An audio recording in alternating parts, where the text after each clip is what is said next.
AWE, and behind me is a Mk8 Golf R with one of the two AWE systems installed.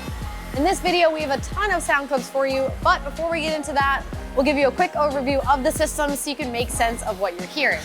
Of course, you're welcome to skip straight ahead to those sound clips, but for those of you that like to get into the finer details, stick with me and we'll jump right in.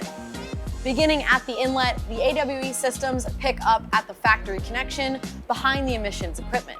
The first piece in the system is an adapter that allows the 3-inch AWE system to mate up to the factory sizing, and it is removable in case you want to get a little spicier upstream. You can take this piece out for a true 3-inch connection.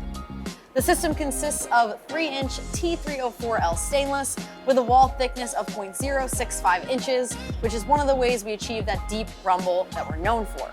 There is a straight-through resonator in the mid-pipe, and this is present in both the track and touring edition systems. That brings us to the track and touring edition sections. The track edition is exactly what it looks like, and the touring edition features two 180 technology resonators. These resonators have no packing material and have a straight-through design, so the tone won't change over time and you don't lose out on performance. Their sole purpose is to kill drone frequencies.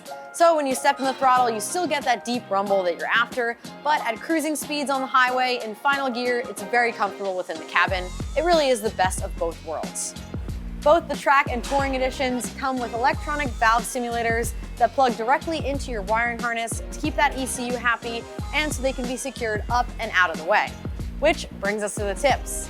The systems are available with quad 4.5-inch double-walled and slash-cut tips, available in chrome silver or diamond black. So that's going to do it for the overview. For more information, click the link in the description down below. And without further ado, here's how they sound.